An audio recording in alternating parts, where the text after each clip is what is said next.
Okay, I have here my Inmotion V10F and my Kingsong Kingsong 14S.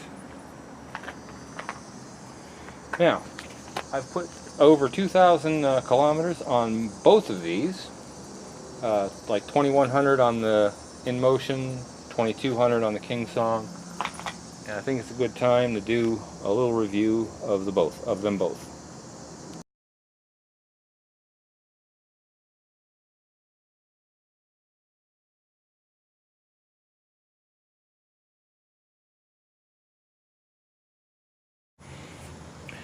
So, I'm going to start off by mentioning the charger.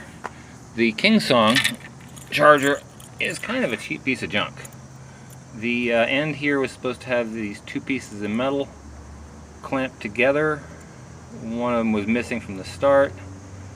The piece of metal that fell out of the inside of this, and the component itself broke down recently and really isn't doing the job anymore.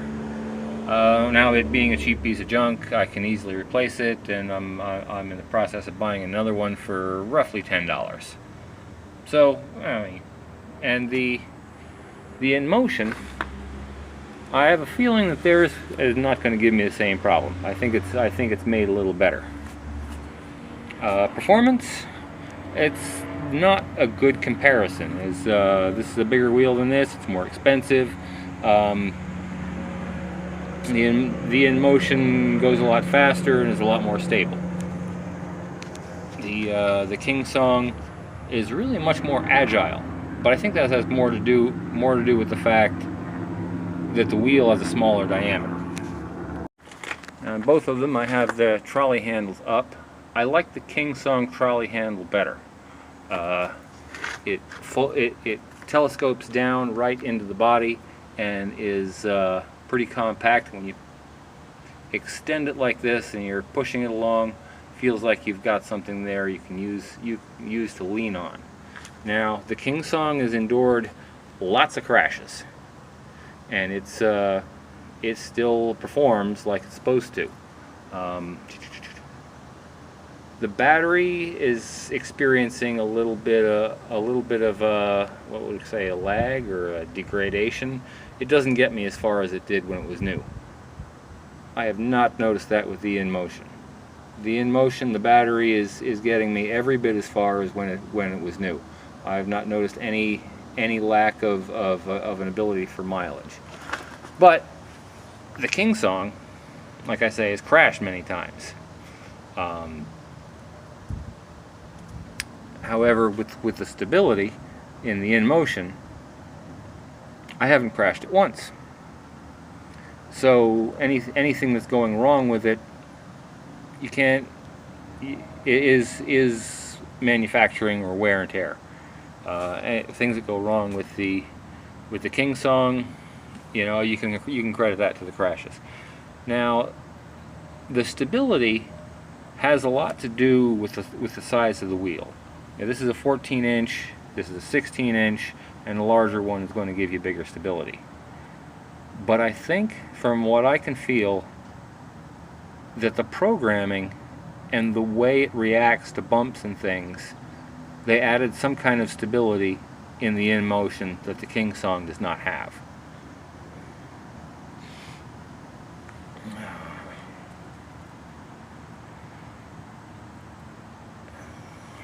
Now, the customer service.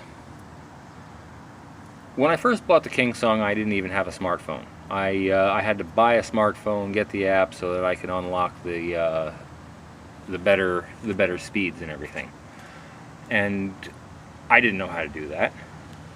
I emailed the Kingsong customer service rep, and we went back and forth for a couple of weeks. Eventually, I got someone else to help me with it, and I unlocked everything, and it's working fine now. Now, the Inmotion, when I had a little problem, the tail light went out, and I got somebody here in the States, and they were emailing me back and forth about what can be done with it and how.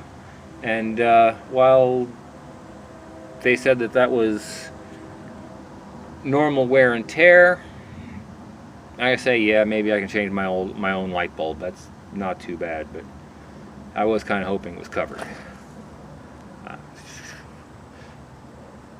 Now, comfort, the Inmotion is much better. Top speed, Inmotion is much better. I am starting to do some modifications. I've filed this down a little bit so that the pedal angle is flatter, so that the pedal rests a lot more flat than when I bought it. I'm doing that for the comfort of my feet. Also, this is the standard padding, and I recently got a flat tire, and in order to change the flat tire, I have to pull the padding off to get to these screws. I think that's a major design flaw, because the adhesive just wears out. You're tearing the padding up and everything. I imagine it's probably the same thing with Kingsong, but you know, it took me 5 hours to follow the directions online and get this tire patched. You can probably tell this tire is getting really worn. It's going to be time to put a new one on soon. And I'm making some more modifications here. I'm changing the padding. I'm leaving a little space to get to these screws. I'm making it out of neoprene and double stick tape. There was a guy, I don't remember off the top of my head who he was, but he's got a video on how to jump with any unicycle, and he was giving some directions on how to adjust the type of padding you have so that you can get better grip, better comfort, better control. And so I'm experimenting with where to put a pad right above my ankles so that I can get my ankle under here and get some lift on that.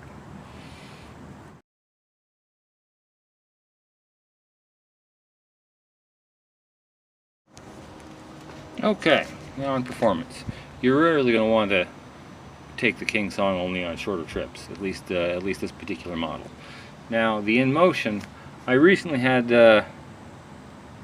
took it on a fairly long trip across town. It was 20.4 kilometers, which was 12.7 miles. It took me 43 minutes, had an average speed of 28.1 kilometers an hour, which is about 17.5 miles an hour. Max speed 39, which is just under 25. And it brought my battery life to exactly 50%. So yeah, this thing could go 25 miles without too much of an issue. Now all these unicycles are going to have a performance drop as the battery drops. The Kingsong, when your battery gets to about 50%, it reduces its top speed by about 50%. So this thing does 18 miles an hour, you're going to go down the road at 9 miles an hour. And it's a little more gradual. As it goes down to 25%, you can feel a little bit of drop in power and top speed and all, but okay. As long as you're above 50%, you're still going to get a decent performance. So this 20 plus kilometers, almost 13 miles, I had some pretty good performance, and it got down to exactly 50% when I got home. And the charge time for that was about 4 hours and 15 minutes. So yeah, a little over 4 hours to get back to full on that. So that's what you'll expect from the Inmotion if you're thinking about getting one. I really like it, and it is my go-to wheel. When I need to go somewhere, that's what I hop on.